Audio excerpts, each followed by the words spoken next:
आज हम second year का सेकंड सेमेस्टर एनिमल न्यूट्रिशन पशु पोषण में विटामिन्स के बारे में अध्ययन करेंगे। विटामिन्स जीवन में आवश्यक कार्बनिक यौगिक होते हैं जो कि शरीर की उपापचय मेटाबॉलिक प्रोसेस होता है उसमें आवश्यक होता है। तो हम विटामिन्स में अध्ययन करेंगे। विटामिन्स क्या है, इनका वर्गीकरण, कौन कौन से विटामिन हैं, इनके क्या कार्य हैं तथा इनकी कमी से शरीर में कौन कौन से रोग उत्पन्न हो सकते हैं। सर्वप्रथम हम विटामिन्स वे कार्बनिक यौगिक होते हैं जो आहार में प्राकृतिक रूप से उपस्थित होते हैं और शरीर की आवश्यक उपापचय मेटाबॉलिक क्रियाओं के लिए आवश्यक होते हैं, विटामिन्स कहलाते हैं। विटामिन्स वे कार्बनिक यौगिक होते हैं जो प्राकृतिक रूप से पशुओं के खाने में उपस्थित होते हैं, जो कि शरीर की जो भी मेटाबॉलिक क्रियाएं होंगी उनके लिए आवश्यक होते हैं। उनको सुचारू रूप से शरीर में प्रोसेस करने के लिए विटामिन्स की आवश्यकता होती है, उसे विटामिन्स कहते हैं। अब बात ये है कि विटामिन शब्द सर्वप्रथम किसने दिया था, तो एक वैज्ञानिक हैं जिनका नाम है फुंके।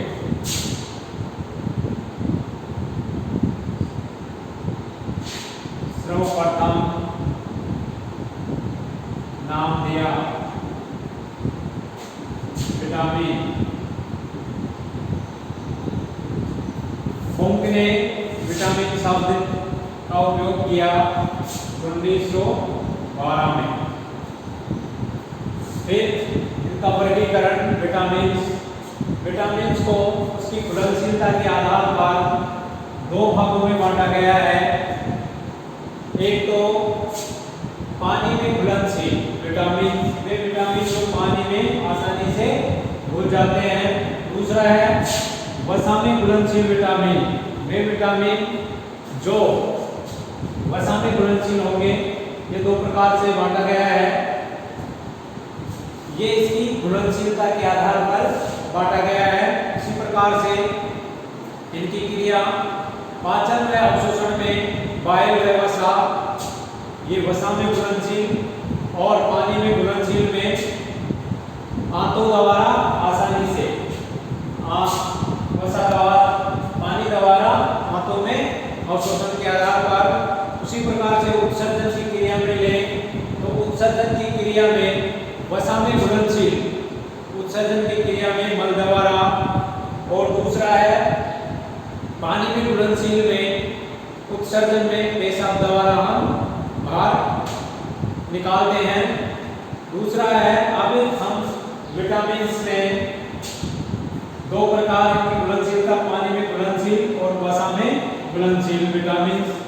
सर्वप्रथम हम पढ़ेंगे वसा में घुलनशील विटामिन्स कौन कौन से हैं तथा इनका मुख्य स्रोत क्या है, इनकी कमी से कौन सा रोग उत्पन्न होता है और अधिकता से कौन सा रोग होता है।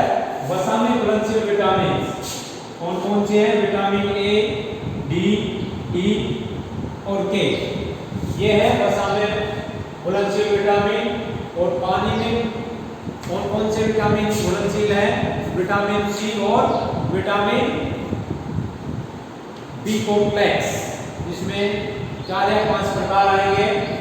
तो आप सर्वप्रथम अध्ययन करेंगे वसा में घुलनशील विटामिन ए, डी, ई, के बारे में। विटामिन ए की खोज मैकलम एंड डेविस ने 1913 में की थी। इसे एक्सिनोफेल भी कहते हैं, इसका वैज्ञानिक नाम एक्सिनोफेल कहते हैं। मुख्य स्रोत किन किन से हम विटामिन से प्राप्त करते हैं, इनका स्रोत होता है पेड़ पौधों से प्राप्त होता है बीटा कैरोटीन के रूप में। बीटा कैरोटीन को भैंस विटामिन ए में बदल देती है, लेकिन गाय इसे विटामिन ए में नहीं बदल पाती है। इसी कारण से गाय का दूध, घी इन्हीं के कारण क्या रहता है, पीलापन लिए हुए होता है। इनके कारण बीटा कैरोटीन के कारण, क्योंकि बीटा कैरोटीन को गाय विटामिन ए में नहीं बदल पाती है। अब इसके कार्य क्या क्या हैं? विटामिन के कार्य: आंखों की रोशनी, हड्डियों का विकास, शारीरिक वृद्धि के लिए उत्तेजना, ये इसके कार्य हैं। अब कार्य के बाद में हम अध्ययन करेंगे विटामिन ए की कमी से शरीर में कौन कौन से रोग उत्पन्न हो सकते हैं।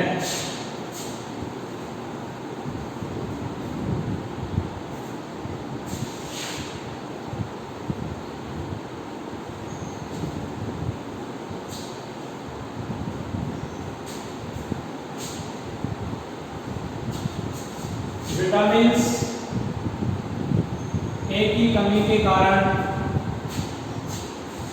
शरीर में कौन कौन से रोग हो सकते हैं तथा कौन कौन से अंगों को विटामिन ए प्रभावित कर सकता है, इस पॉइंट में पढ़ेंगे। ए में खराब दे परिचय, विटामिन ए किसने दिया, किस विटामिन ए नाम किसने दिया, कब खोज की गई तथा मुख्य स्रोत।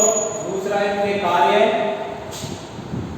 आंखों की रोशनी, हड्डियों का विकास व उत्तेजना के लिए शारीरिक वृद्धि। तीसरा है कमी के कारण विकार। और कौन से विकार उत्पन्न हो सकते हैं? सर्वप्रथम नेत्रों पर प्रभाव, नेत्रों पर प्रभाव।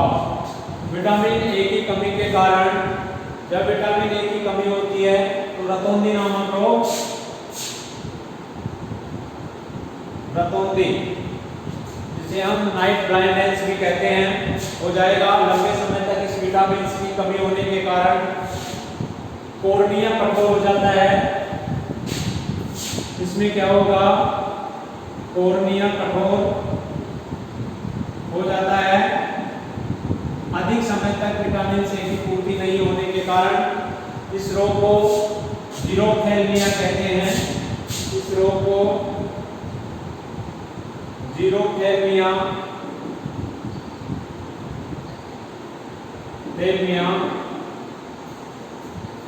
कॉर्निया का कठोर होना जीरोथैल्मिया कहलाता है। इस रोग के क्या क्या लक्षण होंगे? जीरोथैल्मिया के कॉर्निया सूख जाता है, कठोर हो जाएगा, जिसे केरेटिनाइजेशन ऑफ कॉर्निया, केरेटिनाइजेशन ऑफ कॉर्निया कहते हैं। उसी प्रकार से आंख की सूजन, कंजक्टिवाइटिस, धुंधलापन, क्लाउडीनेस, आंखों में घाव हो जाते हैं और अंधापन, आंखों का सूखापन, आंखों का सूखापन, अंधापन, आंखों का कॉर्निया का कठोर हो जाना, जीरोथैल्मिया, आंखों का सूखापन, धुंधलापन, अंधापन व आंखों में घाव, आंखों में घाव हो जाते हैं। यह है विटामिन ए का नेत्रों पर प्रभाव।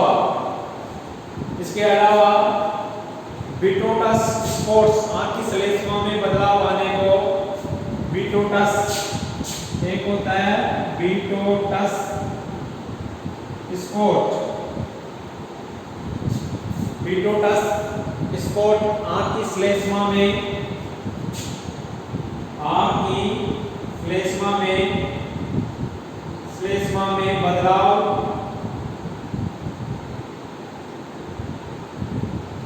बदलाव आना, वीटोटस स्पॉट कहलाता है। इसके अलावा ये तो था नेत्रों पर प्रभाव, रतौंधी हो जाएगा, जीरोफ्थैल्मिया, विटामिन ए की कमी के कारण। अगर अधिक समय तक विटामिन ए की कमी चलती रहेगी तो कॉर्निया कठोर हो जाएगा, आंखों में सूजन, अंधापन व धुंधलापन दिखाई देने लगता है। इसके अलावा दूसरा, नेत्र के अलावा दूसरा, प्रजनन क्रिया पर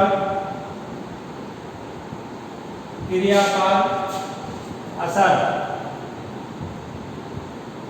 प्रजनन क्रिया पर असर। दूसरा है प्रजनन क्रिया, इस विटामिन का असर यानी विटामिन ए का असर नर व मादा दोनों लिंगों के प्रजनन अंगों पर पड़ता है। इस विटामिन का असर नर व मादा दोनों प्रजनन अंगों पर पड़ता है, यानी कि नर व मादा दोनों प्रजनन अंगों पर पड़ता है। तो नर में विटामिन ए की कमी से कौन कौन से रोग होंगे? प्रजनन शक्ति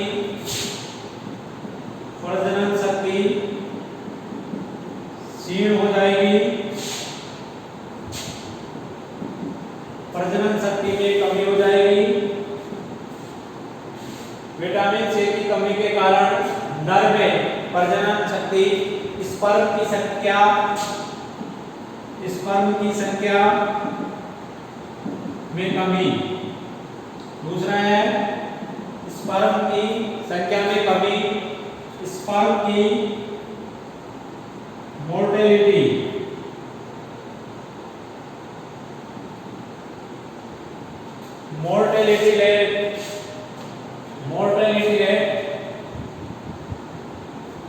स्पर्म की मोर्टेलिटी कम हो जाना। अगला है असाधारण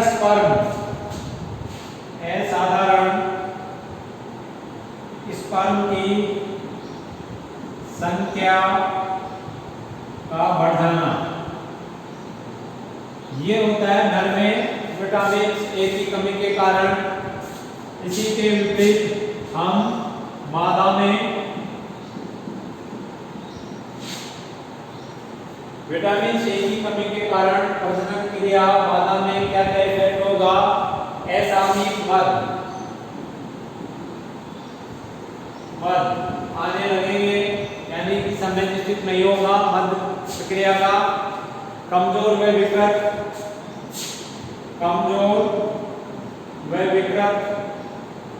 बच्चे पैदा होना। मादा में असामयिक मद, कमजोर व विकृत बच्चे पैदा होना। गर्भपात की समस्या, यानी समय से पहले गर्भ का गिर जाना। मुर्गियों में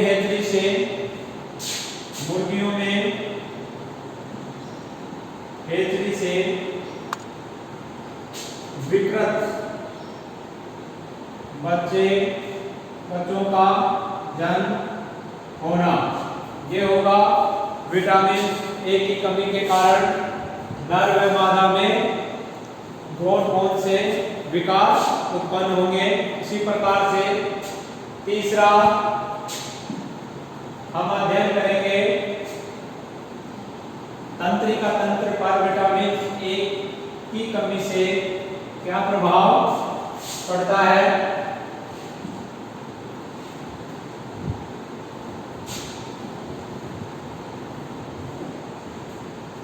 दूसरा था प्रजनन की क्रिया पर विटामिन ए का प्रभाव। तीसरा है तंत्रिका तंत्र पर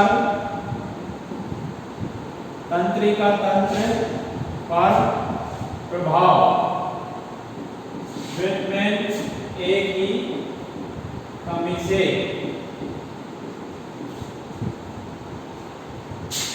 पहला पढ़ा था नेत्रों पर, दूसरा प्रजनन की क्रिया पर, तीसरा है तंत्रिका तंत्र पर कौन से प्रभाव पड़ेंगे।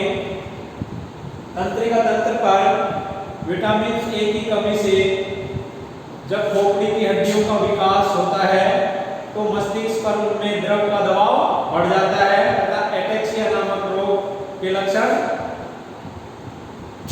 एटेक्सिया नामक रोग का प्रभाव बढ़ जाता है। तंत्रिका तंत्र पर विटामिन ए की कमी के कारण जब असामान्य कंकाल का विकास होता है तो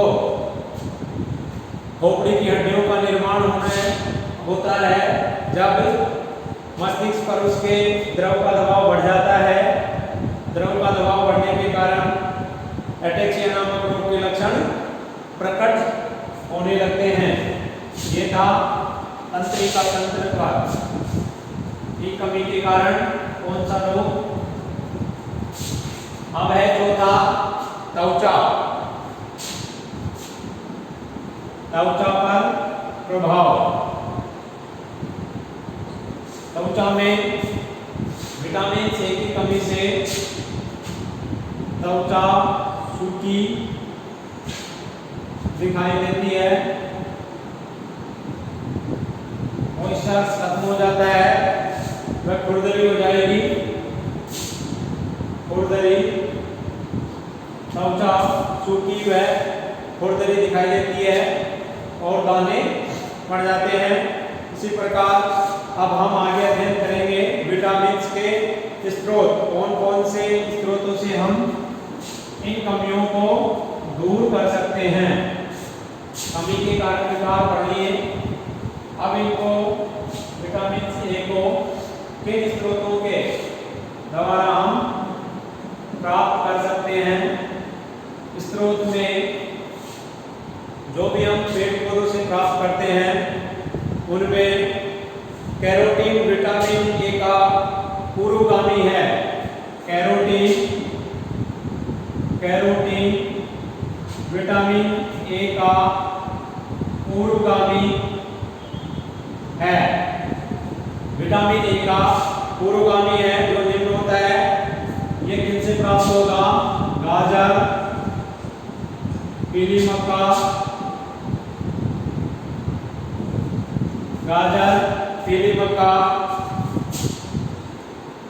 हरे पत्ते।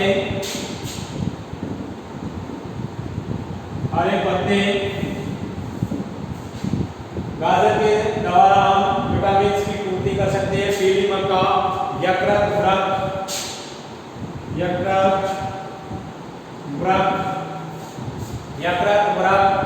दूध और चीज, कोलेस्ट्रॉल के द्वारा हम विटामिन की पूर्ति करते हैं। कोड लीवर ऑयल,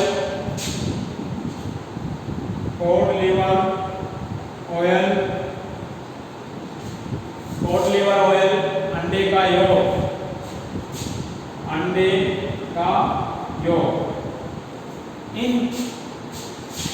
इनके द्वारा हम विटामिन ए की हमारे शरीर या पशुओं के शरीर में पूर्ति कर सकते हैं। अब इसकी रिक्वायरमेंट कितनी होती है? रिक्वायरमेंट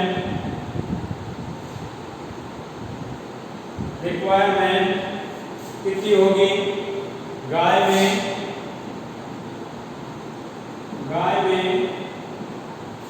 40 इंटरनेशनल यूनिट पर KG body weight. International unit भैंस में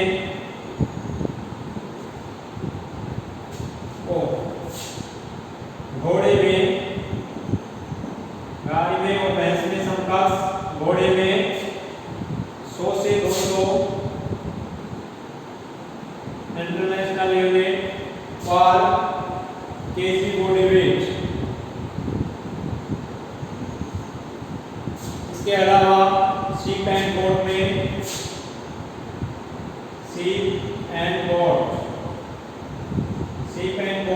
20 से 50 इंटरनेशनल यूनिट IPO पर केजी बॉडी वेट, पर केजी बॉडी वेट के हिसाब से हम इनमें ले सकते हैं।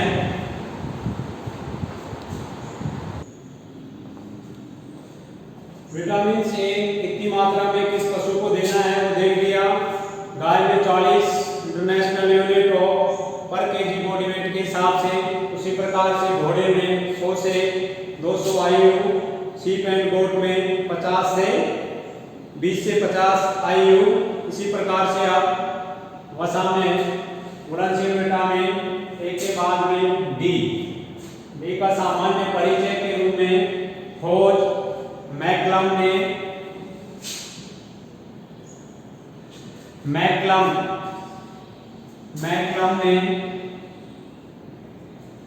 वैज्ञानिक का नाम है MC कॉलम ने 1922 में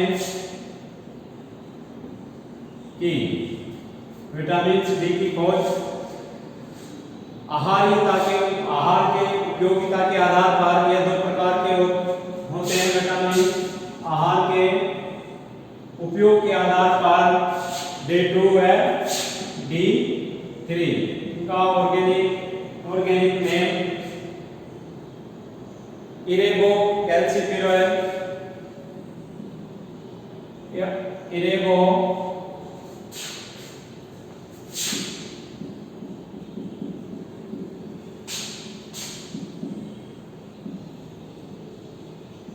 कैल्सिफेरॉल और पोले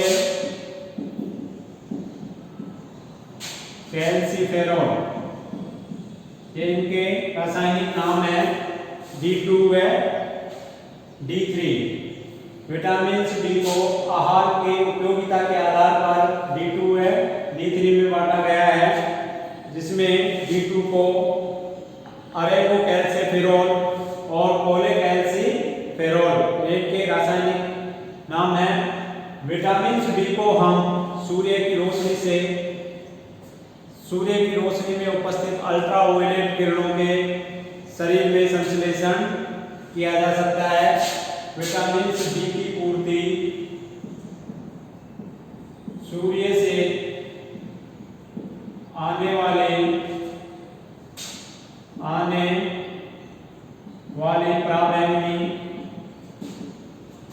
बैंगनी किरणों का अवशोषण कर शरीर में संश्लेषण किया जा सकता है। तो सूर्य की धूप से हम विटामिन डी की पूर्ति कर सकते हैं। इसलिए कमी बड़े पशुओं में बहुत ही कम मिलती है। इसी कारण से बड़े पशुओं में विटामिन डी की कमी कम होती है। बड़े पशुओं में क्योंकि ये धूप से या सूर्य की रोशनी से विटामिन डी की पूर्ति कर लेते हैं। इसके अलावा विटामिन को एंटी रिकेट विटामिन भी कहते हैं। विटामिन डी को एंटी रिकेट्स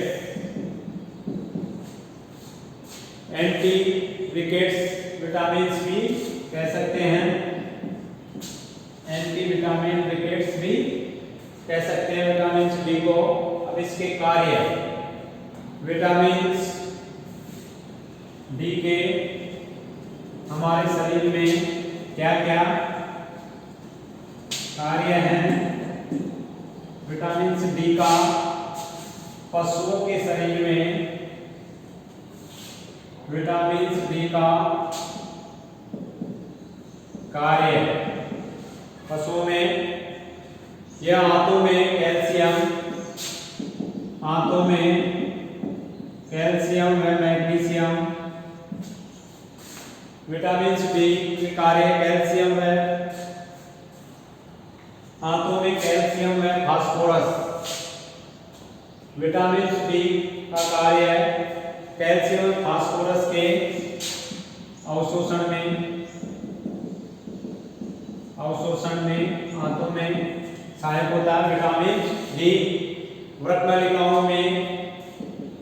दूसरा है वृक्क नलिकाओं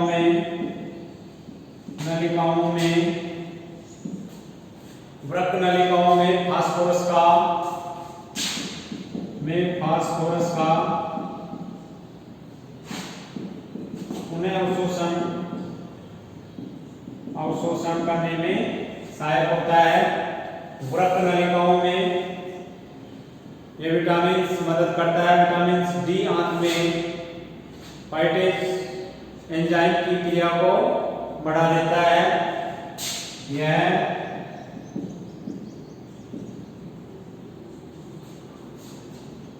फाइटेज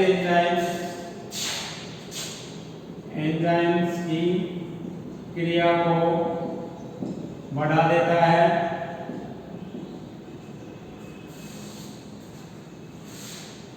विटामिन D3 कैल्शियम के उपापचय को नियमित तथा हड्डियों का पुनः अवशोषण, जिसमें D3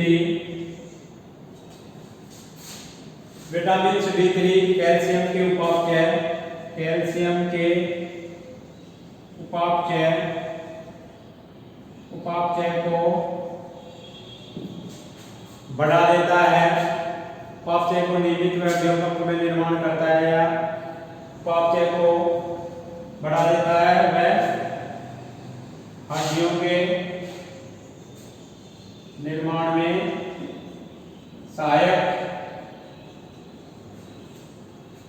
होता है, निर्माण करता है। इसके अलावा अगला है पाइथायरॉइड हार्मोन द्वारा हड्डियों में कैल्शियम व फास्फोरस लवण के स्थानांतरण में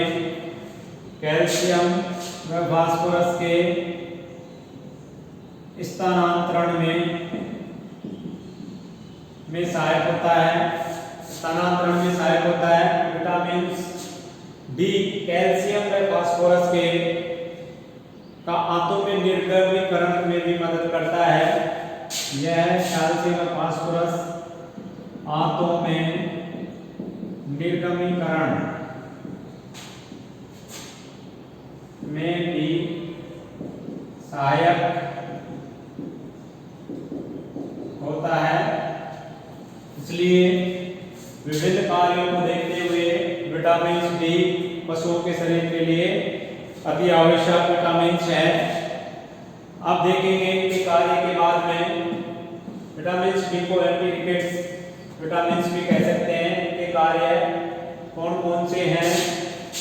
आंतों में कैल्शियम व फास्फोरस का अवशोषण करने में सहायक, इनका स्थानांतरण विटामिन डी के द्वारा होता है और आंतों में निर्गमीकरण में सहायक होगा। इसके अलावा वृक्क नलिकाओं में फास्फोरस का पुनः अवशोषण वापस से डीएब्जॉर्बेशन करने में सहायक होगा। विटामिन फाइटेज एंजाइम की क्रियाओं को बढ़ा देता है। विटामिन डी कैल्शियम के उपापचय को बढ़ाकर हड्डियों के निर्माण में सहायक होता है। ये थे विटामिन डी के कार्य। अब कार्य के बाद में हम अध्ययन करेंगे इसकी कमी के कारण शरीर में क्या क्या लक्षण दिखाई देंगे।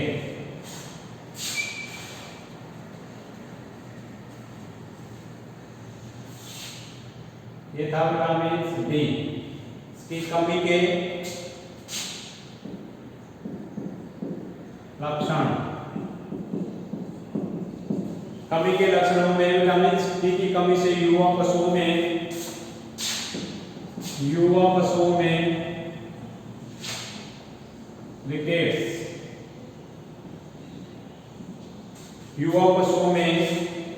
रिकेट्स तथा कंकाल में भी हड्डियों के निम्न विकार आ जाते हैं। इसमें क्या होगा? जोड़ों का आकार बढ़ जाता है। जोड़ों का आकार बढ़ जाएगा। लंबी हड्डियों का घूम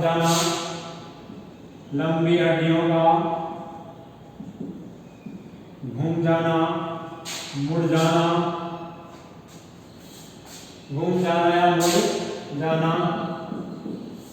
अगला मांसपेशी तक मांसपेशी ऊतक कमजोर हो जाता है, वृद्धों में, हड्डियों में कैल्शियम व फास्फोरस के पुनः अवशोषण होने से हड्डियां कमजोर हो जाती है, जिसे ऑस्टियोमलेशिया, युवा में रिकेट्स और वयस्क या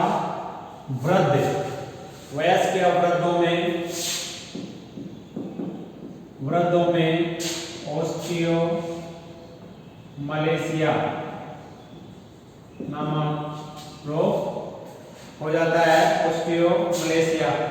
इसके अलावा मुर्गियों में विटामिन डी की कमी से कौन कौन से रोग होंगे? हड्डियां व चोंच मुलायम हो जाएंगी। मुर्गियों में हड्डियां व चोंच मुलायम हो जाएंगी। शरीर की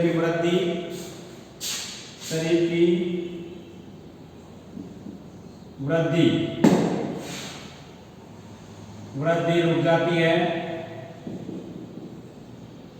शरीर की वृद्धि रुक जाएगी। पैरों का मुरझाना विटामिन डी के कारण, अंडों का बाह्य आवरण का नहीं आना, अंडों का बाह्य आवरण नहीं आना, ये विटामिन डी की कमी के कारण होगा। और पशुओं में दुग्ध उत्पादन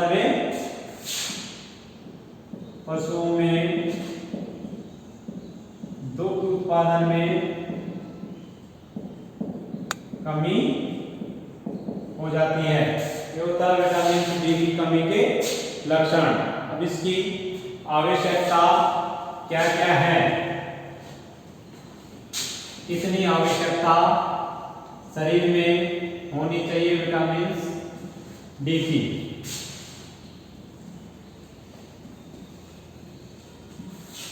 रिक्वायरमेंट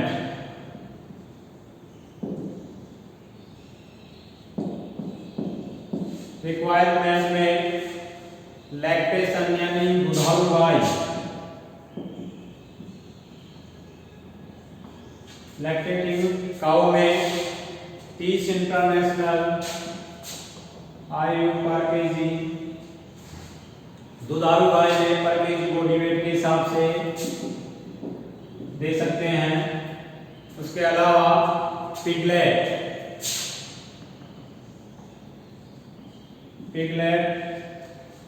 क्या होते हैं? जो सुअर के बच्चे होते हैं उनमें 100 से 200 इंटरनेशनल यूनिट पर केजी बॉडी वेट के हिसाब से पर केजी फीड में नहीं है, पर केजी बॉडी वेट के हिसाब से नहीं, पर केजी फीड एजोक्सेन के हिसाब से केजी पर केजी फीड के हिसाब से देंगे।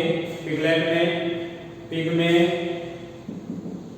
पिग को कितना विटामिन डी चाहिए? 200 से 400 IU केजी फीड।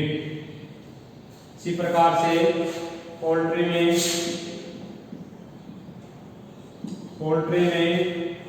ब्रॉयलर व लेयर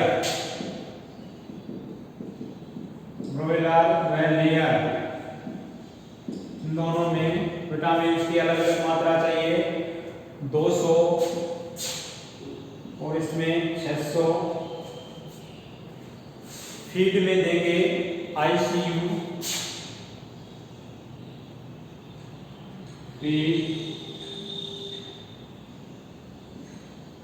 फीड। ये होती है इसकी रिक्वायरमेंट्स। इतना तो हम इन जानवरों को देंगे तो इनमें विटामिन डी की कमी नहीं होगी। अब इनके स्रोत कौन कौन से हैं तथा किन किन स्रोतों के द्वारा हम विटामिन डी की शरीर में कमी नहीं हो, कौन कौन सी चीज खिलानी चाहिए? उसमें सप्लीमेंट के स्रोत के रूप में या अनुपूरक, इसमें सर्वप्रथम हम मुख्य अनुपूरक cod liver oil, cod liver oil के द्वारा एग योक, सूर्य की रोशनी का हमारा cod liver oil, egg yolk और सूर्य की रोशनी, कोलेस्ट्रॉल चीज द्वारा विटामिन डी की पूर्ति की जा सकती है। कोलेस्ट्रॉल में यह विटामिन साधारण दूध से 6 से 10 बार अधिक मात्रा में होता है। पूर्वग्राही विटामिन डी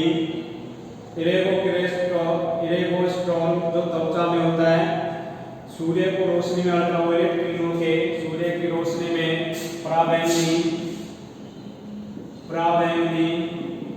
किरणों के अवशोषण